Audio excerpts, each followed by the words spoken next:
Rebecca's first night shift at the old gas station was marked by an eerie quietness, amplified by the thick fog that had rolled in with the sunset. She had always been independent and enjoyed her own company, which made the job seem ideal for her studies. The gas station, though remote and run down, was usually frequented by truck drivers and late-night travelers. As the clock struck midnight, Rebecca was absorbed in a textbook when the flickering overhead lights caught her attention. They seemed to dim momentarily as a chill ran through the room. Rebecca's first night shift at the old gas station was marked by an eerie quietness, amplified by the thick fog that had rolled in with the sunset. She had always been independent and enjoyed her own company, which made the job seem ideal for her studies. The gas station, though remote and run down, was usually frequented by truck drivers and late-night travelers. As the clock struck midnight, Rebecca was absorbed in a textbook when the flickering overhead lights caught her attention. They seemed to dim momentarily as a chill ran through the room. The man requested the restroom keys with a voice that barely rose above a whisper. His hands trembled visibly as Rebecca handed them to him, her own hands momentarily brushing against his cold, clammy skin. There was an urgency in his movements that made her uneasy, but she dismissed it as the weariness of a long journey. Returning to her book, she listened for the sound of the restroom door, but it never came. Minutes turned into hours, and still, the man did not reappear. Concern growing, Rebecca finally decided to check on him. She walked outside, the mist enveloping her as she approached the restroom. The door was slightly ajar, which was unusual since it should have locked automatically. Pushing it open, she found the small space empty, no sign of the man or the keys. A sense of dread settled over her as she realized something was very wrong. Returning to the main building, her mind raced with possibilities. Had the man left unnoticed, or was there something more sinister at play? She locked the door behind her, the sense of isolation now more profound than ever. The flickering lights seemed to mock her solitude, and she could not shake the feeling that something or someone was watching her from the shadows.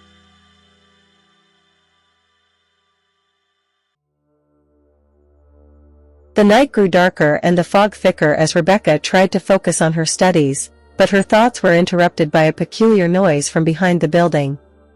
Her initial reluctance gave way to a sense of responsibility. She couldn't ignore the possibility of someone in need. Grabbing a flashlight, she ventured out into the back where the employees parked their cars and took deliveries. The beam of her flashlight cut through the fog, revealing nothing but the empty lot and the quiet woods beyond. As she turned to go back, a glint of metal on the ground caught her eye. It was the restroom keys, dropped near the back door of the station.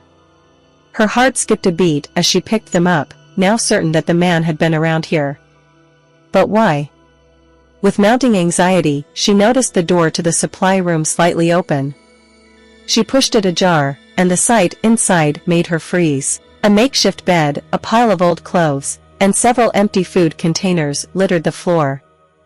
It was clear someone had been staying there, possibly for days. The air felt heavy, tainted with the scent of sweat and desperation. Rebecca stepped back, her mind racing with the implications of her discovery.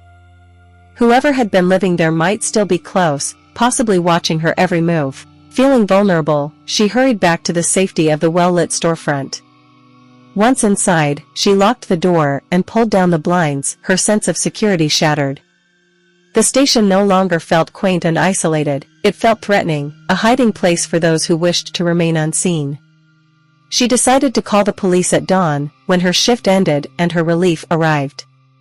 Until then, she was alone. The hours ticked by slowly, each minute stretching out as Rebecca struggled to distract herself with her textbook. Every noise seemed louder in the silence, every shadow a potential threat. She couldn't shake the feeling of eyes on her, watching, waiting. The isolation of the gas station had turned from peaceful to oppressive, a stark reminder of her vulnerability in this remote place.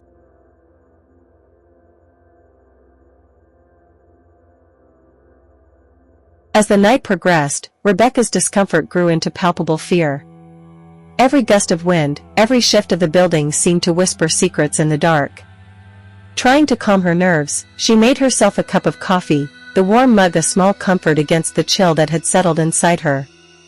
The station was silent again, save for the hum of the refrigerator and the occasional drip of a leaky faucet. Then, without warning, the static-filled crackle of the intercom broke the silence. Rebecca jumped, her heart racing as a garbled voice murmured her name through the static. It sounded like a whisper carried across a great distance, distorted yet unmistakably calling out to her. She stared at the intercom, unsure if her tired mind was playing tricks on her. Grabbing the baseball bat she kept for protection, Rebecca stood frozen, listening as the whispers turned into a soft, malicious chuckle before falling silent. Just as she began to doubt her own senses, the sound of a car engine drew her attention. She rushed to the window, expecting to see headlights cutting through the fog. But there was nothing, the noise faded as if it had been nothing more than the wind. Her nerves frayed, Rebecca could no longer tell if what she was experiencing was real or the product of her own fear. Every corner of the gas station seemed to conceal shadows that moved just beyond her sight. The night felt alive with hidden threats, each moment stretching her tension tighter. Desperate for any sign of normalcy, she turned on the radio, hoping the sound of music or a late-night talk show would ground her in reality. But the station only offered static, a crackling that seemed almost like a mocking echo of the intercom's whispers. Rebecca felt a chill crawl up her spine as she realized that the night was far from over, and whatever was happening might not be just her imagination.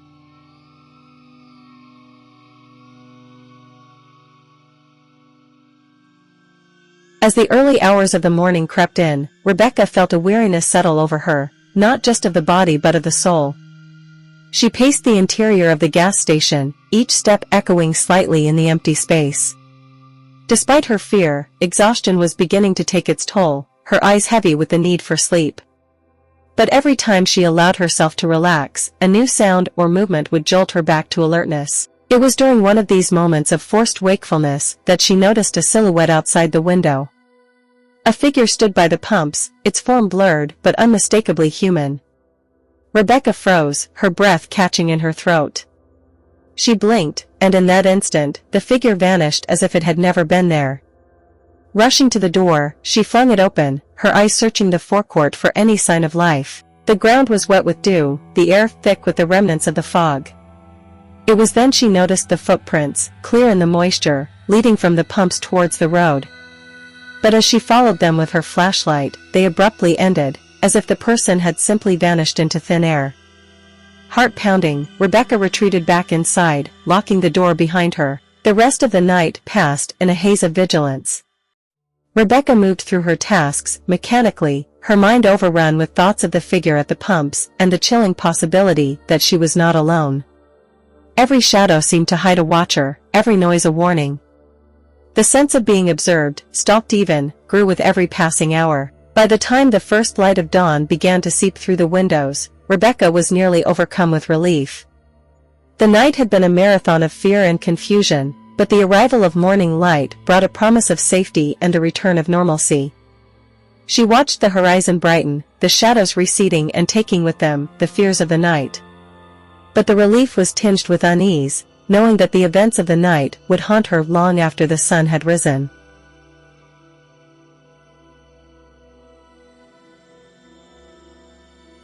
As the sun rose higher, casting long shadows across the gas station forecourt, Rebecca's relief was palpable. She had survived the night, a night filled with inexplicable events and unseen threats. The arrival of her relief, a cheerful morning clerk named Tom, felt like a lifeline thrown in turbulent seas. She recounted the night's events to him, her voice steady but her hands trembling slightly. Tom listened intently, his brow furrowing with concern. He suggested they check the security footage, hoping it might reveal some answers or at least confirm that Rebecca hadn't imagined the whole ordeal. Together, they reviewed the tapes, fast-forwarding through hours of empty frames until they reached the early hours of the morning. The footage was grainy, but it clearly showed the figure Rebecca had seen. However, just as in her real-time experience, the figure vanished without a trace. The sight of it, even on screen, sent a shiver down Rebecca's spine. Tom promised to call the police, to report what they had seen and to request a patrol check around the area during the night hours. Rebecca waited for the police, feeling the weight of the night lifting off her shoulders as she spoke with the officers. They took her statement seriously, noting down every detail with a professionalism that reassured her. They agreed that the events were unusual and unsettling, promising to investigate further and to keep an eye on the station during the night shifts. As Rebecca walked out of the gas station at the end of her shift, the world seemed different. The light of day made everything look ordinary again, but the memories of the night lingered. She knew that her shifts would never feel the same, that every shadow might still hold a whisper of the night's terror. But the sunrise promised a new beginning, and with it, the hope that some nights would pass uneventfully, just as they should in the quiet solitude of the outskirts.